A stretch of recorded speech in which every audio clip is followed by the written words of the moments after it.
Malam ini kita ingin menembus ke hati masing-masing. Supaya tidak hanya ilmu kita, ilmu teori akal kita. Akal kita emang, selama ini kan akal. Kita hanya memahami dengan akal kita itu gak boleh. Berbakti pada orang tua hukumnya wajib. Apakah setiap orang yang mengatakan, ini tes ujian di sekolah. Ditanya, hukum berbakti orang tua hukumnya wajib. Baik-baik sama saudara wajib. Hukum makan ini haram. 100 dia nilainya, tapi apakah pasti jaminan dia sampai di rumah lembut kasih dengan ibundanya, ayahandanya? Apakah pasti dia bisa menghindarkan keharamannya? Belum tentu. Karena ilmunya di sini. Maka kita hindari ilmu hanya berputar-putar di otak. Lalu kita akan tembus hati kita. Dan untuk melembutkan hati, menembus hati, malam ini kita akan mencoba memasuki wilayah tersebut agar hati kita lembut. Wilayah kesadaran akan berakhirnya kehidupan kita. Yang disebut dengan kematian. Semuanya berpikir tentang kematiannya sendiri, jangan mikir orang lain yang mati. Berhayallah, berpikirlah bahwasanya yang mati adalah Anda sendiri. Ini yang berbicara saat ini, lantang suaranya. Kalau sudah meninggal dunia, lihat akan menggeluntung di ruang tengah, ditutup dengan kain. Yang biasanya mengangkat suara sudah tidak lagi mampu mengangkat suara. Ingat, jangan membayangkan kematian orang lain, bayangkan kematian dirimu. Dan siapapun yang selalu mengingat bahwasanya dia akan mati, hidupnya akan indah dia. Dia tidak akan bisa berbuat zalim kepada saudara. Dia akan susah melakukan kemaksiatan. Dan inilah orang-orang cerdas yang Nabi menyebutkan suatu ketika Nabi bertanya, ayun nasi akyas, siapakah orang yang paling cerdas? Para sahabat Nabi menjawab, Allah dan Rasulnya yang lebih tahu. Lalu Nabi menjawab, orang cerdas adalah agtharuhum lil mauti dzikra, orang yang sering mengingat kematian. Bukan kematian berenggangnya nyawa dari badan, bukan itu. Akan tapi memikirkan bahwasanya setelah kehidupan ini ada kehidupan lagi yang panjang. Semua berpikir, lalu dia ingin berbuat jahat, dia ingat kalau aku berbuat jahat hari ini, setelah aku mati akan ada perhitungannya nanti setelah kehidupan ini. Dia akan selalu waspada. Maka ayo kita merenungi tentang kematian kita. Maka dikatakan Imam Haddad rahimahullah ta'ala menyebutkan, jika orang diberi nasihat kok tidak bisa faham, gak bisa sadar-sadar, maka ingatkan bahwasanya dia akan mati. Ingatkan akan kematian. Malam ini kita mengingat, malam ini kita akan merenungi. Karena kita sudah tahu ilmunya, ilmu berbakti pada orang tua, ilmu bagaimana mendidik anak, ilmu bagaimana baik-baik dengan pasangan, ilmu bagaimana dengan saudara dan seterusnya. Bahkan semua ilmu bagaimana menjauhkan dari kesombongan. Itu jangan hanya ilmu teori saja. Dan semalam kita juga membahas tentang pembahasan-pembahasan yang ada banyak hal yang sudah kita pelajari, kita fahami dengan akal kita. Akan tapi sudahkah itu semuanya kita rasakan dengan hati kita? Ayo, malam ini kita akan mencoba membayangkan bahwasanya kematian itu pasti akan tiba. Semoga panjang umur semuanya. Tapi pasti akan tiba. Biarpun kita mau minta panjangan umur, dia akan mati. Dan akan mati, semuanya akan mati. Semuanya akan mati. Maka persiapkan dirimu untuk mati. Dan mati bisa sewaktu-waktu. Bahkan semua dari kita tidak bisa menjamin kalau kita 5 menit yang akan datang masih hidup, kita tidak bisa menjamin. Kita tidak mengerti, bahkan ada orang yang masih berbincang-bincang, tak tahunya sudah tidak berbicara lagi. Setelah itu harus mengakhiri, harus meninggalkan, harus dihantarkan ke tempat yang kalau kita datang siang hari, malam hari pun tidak nyaman, mengerikan, yaitu kuburan.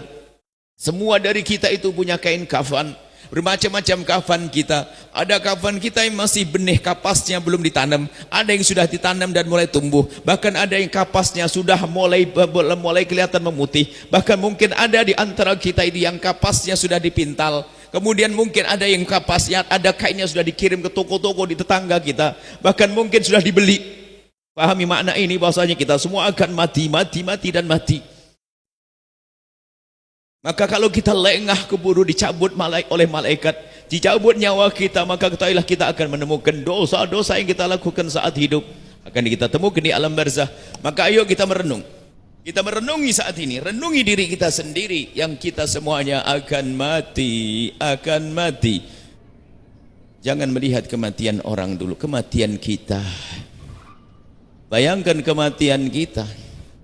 Kita akan menggeluntung di ruang tengah tuh. Bayangkan, ada yang menangis, bahkan mungkin juga ada yang tertawa.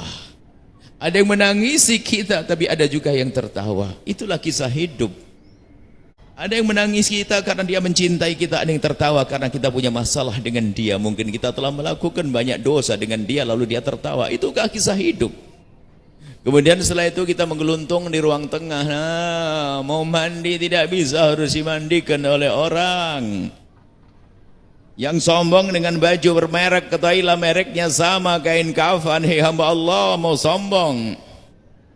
Mau sombong dengan apa?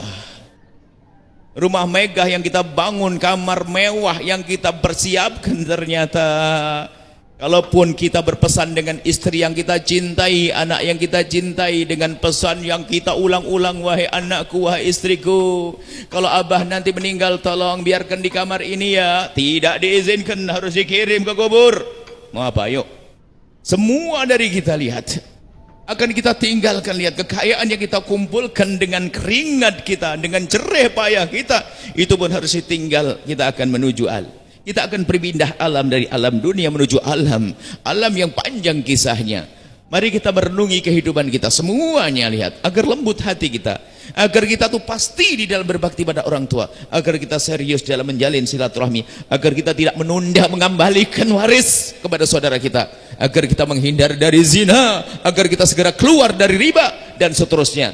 Ingat, kematian bisa datang sewaktu-waktu kepada Anda.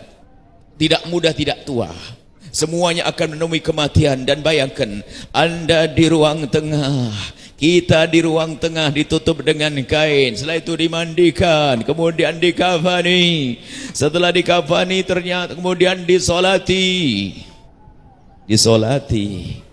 dan setelah disolati ternyata orang semuanya mikir satu, yang dipikirkan untuk kita satu, segera dikeluarkan dari rumah ini, dikeluarkan dari rumah secepatnya, dikeluarkan dari tempat yang selama ini kita banggakan, kita sombongkan dengan secepatnya. Lalu betul ada orang yang memeluk kita diangkat, bukan kita jadi pengantin, tapi kita akan dihantarkan ke sana, itu ke satu tempat. Lihat, kalau kita lihat zahirnya tempat adalah tanah yang digali. Kalau kita lihat hanya 2,5 meter. Kemudian kita akan diletakkan di tempat itu. Lihat, orang di bawah kita. Di saat kita dipikul di kepala, atas kepala orang yang ingin menghantarkan kita ke kubur. Lihat,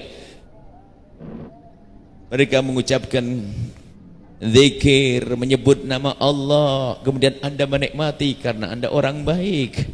Akan tapi ada di saat dikumandangkan zikir, dia menyesal. Kenapa aku dulu waktu hidup tidak membaca kalimat-kalimat ini. Banyak di saat diantarkan dia menyesal, kenapa ini kalimat baik tidak pernah aku ucapkan. Hingga sampailah kita ke kubur. Anda ke kubur, Anda disampaikan ke kubur, kemudian Anda diletakkan di tanah. Kemudian apa yang terjadi saat itu? Lihat, mungkin saudara Anda, anak tercinta Anda, suami tercinta, istri saudara tercinta memeluk Anda, ternyata memeluk Anda untuk meletakkan kepala Anda ke tanah. Kemudian setelah itu akan dibuka pipi yang selama ini kita sombongkan, pipi harus tempelkan ke bumi. Dan setelah itu tidak lama kita akan merasakan ada taburan-taburan debu di atas kepala kita. Kemudian setelah itu akan ditumpahkan tanah di atas kepala kita. Kemudian apakah mereka nungguin kita di atas kita? Tidak, hanya beberapa menit saja mereka bertahan di atas kita. Kemudian mereka semua akan meninggalkan kita, dan kita mendengar seperti sabdakan Nabi, kita mendengar langkah-langkah kaki yang semakin menjauh. Kemudian setelah itu ada yang datang kepada kita, ada yang datang kepada Anda. Mereka adalah malaikat yang akan bertanya. Tapi ingat, sebelum kedatangan malaikat ada yang datang kepada Anda, dan dia mengucapkan kalimat salam dengan penuh kelembutan. Lalu Anda melihat itu adalah sesuatu yang Allah jelmakan menjadi sesuatu yang indah. Orang-orang yang baik setelah itu mengucapkan salam kepada Anda, menemani Anda. Lalu Anda bertanya, siapakah engkau? Dia berkata, aku adalah sholat yang pernah kau kerjakan dulu. Dijadikan teman. Bahkan masalah teman menjelma apakah dalam bentuk manusia atau yang lainnya, yang jelas menjadikan kita nyaman. Lalu ada yang lagi mengucapkan salam dengan kelembutan. Lalu Anda bertanya, siapakah engkau? Lalu suara itu menjawab, aku adalah bangun malam yang pernah kau lakukan waktu itu. Aku adalah baktimu kepada orang tuamu. Aku adalah kesabaranmu mengembalikan waris dulu. Aku adalah rizki halal yang kau dermakan, dan seterusnya. Karena Anda orang baik seperti ini. Lihat di saat di alam barzah yang katanya menakutkan dan menyeramkan, ternyata bagi Anda indah, lebih indah daripada saat Anda di dunia. Karena Anda telah membangun masjid yang di sana, Anda membangun pesantren di sana, yang sholat banyak, yang belajar banyak. Ternyata Anda ditemani dengan amal-amal yang banyak, sehingga bagi Anda alam barzah bukan sesuatu yang menyeramkan lagi. Kemudian setelah itu ada malaikat datang kepada Anda, dan malaikat itu harus datang dan dia akan bertanya, biarpun itu orang baik, orang jelek akan ditanya, anak semua akan ditanya. Kemudian Anda ditanya oleh malaikat dan Anda tahu Anda banyak kawan Anda adalah amal-amal baik Anda. Di saat malaikat datang kepada Anda tahu kalau itu malaikat. Seperti Anda, dia makhluk, Anda dan makhluk. Dia makhluk, Anda makhluk. Maka Anda tidak pernah gentar dengan kedatangan malaikat Munkar dan Nakir. Hingga malaikat mulai menjalankan tugasnya untuk bertanya kepada Anda. Ia bertanya kepada Anda, Man Rabbuk, siapa Tuhanmu? Maka begitu mudah Anda menjawab, Allahu Rabbi, Tuhanku adalah Allah. Karena Anda orang baik, Anda orang yang rajin beribadah, Anda orang yang menghindar dari dosa, Anda orang yang punya silaturahmi, Anda orang yang punya bakti. Sehingga di saat Anda ditanya, Man Rabbuk, ternyata mudah bagi Anda untuk menjawab. Bahkan mungkin Anda adalah pendosa yang bertobat, tidak menunda tobat. Ternyata itu semuanya akan kisah dosa, hanya kisah di dunia. Di saat di alam barzah, dosa tidak lagi Anda bawa. Karena Anda adalah orang yang bertobat dari zina, bertobat dari judi, bertobat dari makan riba. Kemudian dicabut nyawa Anda. Ternyata di situ dosa-dosa sudah tak tampak lagi. Tidak kelihatan lagi dosa itu. Bahkan dosa yang pernah dilakukan lalu dia tobat, ternyata dosa berubah menjadi amal baik yang bakal menemani Anda. Anda menjawab dengan mudah, Allah Rabbi, dan siapa nabimu, nabiku Nabi Muhammad, dan seterusnya. Anda menjawab dengan mudah. Kemudian setelah itu apa? Setelah itu malaikat menyerahkan Anda kepada malaikat yang lain untuk mengurusi Anda. Kemudian Anda diberi kenikmatan surga dan Anda bahagia saat itu. Lihat banyak amal kebaikan-kebaikan yang Anda lakukan saat di dunia, Anda rasakan di alam barzah. Ini belum kenikmatan yang full, yang seutuhnya nanti di surga. Kenikmatan lebih luas lagi nanti. Ini kenikmatan di alam barzah. Indahnya kenikmatan di alam barzah kalau dibanding kenikmatan di dunia nggak bisa dikira-kira. Kenikmatan surga juga, karena kenikmatan di alam barzah adalah kenikmatan surga. Akan tetapi ada di kubur sebelah. Jangan sampai itu adalah Anda. Kubur sebelah, di saat dia mulai meninggal dunia, orang sudah pada berbisik, membicarakan orang ini karena dia telah punya banyak masalah. Dia yang mengambil waris saudaranya, dia adalah pengumpul riba dan seterusnya. Meninggal dunia, lihat, yang nyolati pun tidak banyak. Dan di saat dia meninggal, orang pada tertawa. Kemudian dihantarkan ke kubur, ditanam, ditumpahi tanah di atas kepala mereka. Kemudian setelah itu datang sesuatu kepada mereka. Itu kubur sampingnya, kubur sebelah. Bahkan mungkin waktu meninggalnya bersamaan dengan kematian Anda. Di kubur sebelah, sebelum datang malaikat Munkar Nakir, ternyata telah datang sesuatu yang sangat menyeramkan dan menakutkan. Menyeramkan dan menakutkan, sesuatu yang menyeramkan dan menakutkan. Kemudian orang itu ketakutan dan bertanya, siapa engkau? Suaramu menyeramkan sekali. Dia berkata, aku adalah zina yang pernah kau lakukan dulu dan kau tidak segera tobat. Aku adalah riba yang kau kumpulkan, kau tidak segera tobat, keburu kau mati. Aku adalah durhakamu kepada orang tuamu dulu, dan kau tidak segera tobat. Aku adalah tali silaturahmi yang kau putus dan kau tidak segera tobat. Aku adalah kedurhakaanmu kepada suamimu, kau tidak segera tobat. Terus akan datang sesuatu yang menakutkan. Amal buruk yang dilakukannya akan tampak menakutkan. Ini belum diseksa dia. hanya tampak menakutkan. Kemudian setelah itu ada malaikat bertanya, ini dalam keadaan takut, dalam keadaan menakutkan, ternyata malaikat ini akan tampak kepada orang tersebut dalam bentuk yang sangat menyeramkan, sampai digambarkan matanya biru menyeramkan. Kemudian kalau bersuara, suaranya lebih lantang dari halilintar. Anda bayangkan di saat heningnya malam di sebuah rumah kuno, kemudian ada gelas jatuh, Anda akan kaget bagaimana ini keadaannya menyeramkan. Kemudian ada suara yang lebih lantang dari halilintar, kemudian bertanya, man rabbuk, siapa Tuhanmu? Maka sang pendosa yang tidak segera tobat, pendosa yang tidak segera tobat, pemutus tali persaudaraan tidak segera menyambung silaturahmi, pezina yang tidak pernah segera berhenti dan bertobat, maka di saat itu dia tidak akan bisa menjawab, hanya mengatakan kemudian malaikat akan memukul dia. Dan pukulan itu dikatakan kalau seandainya dipukulkan ke dunia, maka akan hancur ini dunia. Tapi ini pemukulan di alam barzah. Alam barzah bukan di tempat itu tanah. Alam barzah alam yang lain. Tanah itu untuk menyimpan jasad kita. Alam barzah adalah luas. Dan disitulah akan dihukum. Kemudian setelah itu ditanya tidak bisa dipukul, ditanya tidak bisa dipukul, kemudian akan diserahkan kepada malaikat. Setelah itu agar diseksa, ini hamba Allah yang banyak maksiat, lakukan sesuai dengan tugasmu wahai malaikat. Malaikat yang lain, kemudian malaikat menghukumnya, menyiksanya sepanjang masa penantian di alam barzah, sebelum nanti dibangkitkan lagi di padang mahsyar dalam keadaan yang ketakutan, capek, hingga sampai akhirnya berjalan di padang mahsyar puluhan ribu tahun tersiksa di padang mahsyar, belum siksa neraka, hingga akhirnya kecebur ke neraka jahanam. Fahami makna ini hai hamba Allah. Maka jangan menunda Anda untuk bertobat kalau memang Anda punya salah. Tidak ada perlunya Anda menunda. Anda akan menuruti kesombongan Anda, hawa nafsu Anda. Kita akan menyesal. Wahai hamba Allah, apa yang sudah kita belajar di tempat mulia ini? Urusan dengan ibundamu, pastikan Anda sudah tawadhu. Anda sudah tawadhu. Anda merendah di hadapan orang tua. Tutur kata Anda sudah lembut, kalau tidak keburu Anda mati dalam keadaan Anda punya dosa kepada orang tua. Minta maaflah kepada adik, sambung silaturahmi, kembalikan itu hak warisnya yang telah engkau ambil, kembalikan, jangan tunda, keburu dimakan oleh anak cucu, keburu kita mati. Sehingga kalau kita mati lihat dosa terus mengalir kepada kita, naudzubillah. Riba yang kita kumpulkan, ketahuilah rezeki Allah luas. Banyak orang di sana kaya raya tanpa riba. Kenapa kita masih mempertahankan riba? Dan siapapun yang masih dalam kubang kehinaan, ketahuilah Allah Maha Kuasa untuk mengentaskan dari kehinaan tersebut. Anda jangan ragu dengan Allah. Allah Maha Kuasa. Yang tidak boleh adalah Anda sombong dengan dosa-dosa itu. Anda sombong dengan kemaksiatan, maka ketahuilah yang sombong dengan kemaksiatan, dia akan menemukan sesuatu yang menakutkan di saat berada di alam barzah. Ayo kita merenungi semuanya. Apa yang selama ini kita lakukan dari dosa-dosa, itu dosa yang kita lakukan. Lihat, orang lain tidak tahu, lihat, guru tidak tahu, istri tidak tahu, anak tidak tahu.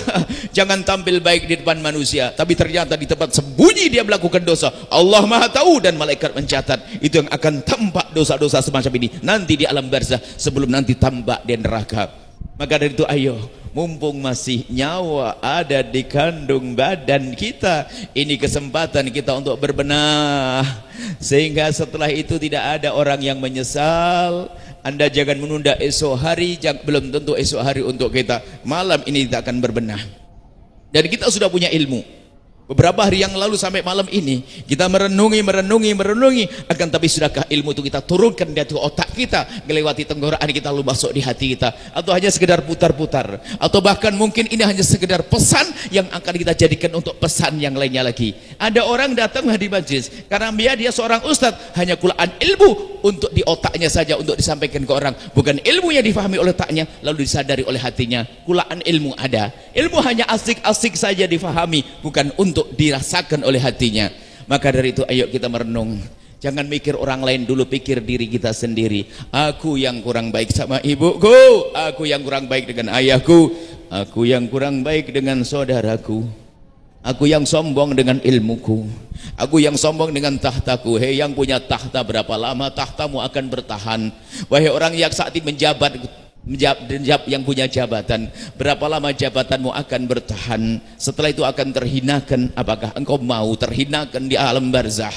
Yang punya jabatan, maka saat ini kami ingatkan, hei orang kaya, wahai orang kaya, wahai orang kaya, Wahai orang kaya, jangan sampai kekayaanmu hanya di dunia saja. Jadilah engkau orang kaya setelah meninggal dunia, kaya di alam barzah, kaya di akhirat. Jadilah orang cerdas. Jangan sampai kekayaan yang Anda kumpulkan setiap hari dengan jerih payahmu, dengan meres keringat, banteng tulang kepala jadi kaki, kaki jadi kepala katanya, untuk mengumpulkan kekayaan. Ternyata setelah itu Anda meninggal, Anda tidak membawa kekayaan itu. Jangan menjadi orang bodoh, jangan menjadi orang yang tidak cerdas. Ayo dengan kekayaanmu berbuat untuk punya amal yang abadi, amal yang terus mengalir pahalanya. Itu pesantren yang perlu Anda bangun, itu madrasah diniyah yang perlu Anda hidupkan, itu masjid yang perlu Anda bantu, dan seterusnya. Berbagi dengan kekayaan Anda. Itulah orang cerdas. Jangan Anda memikirkan hanya kapan aku ganti mobil, beli rumah yang baru, menambah toko. Ya, sebagai seorang muslim harus kuat, akan tapi ketahuilah itu kekayaan di dunia, tapi akhirat sudahkah Anda persiapkan?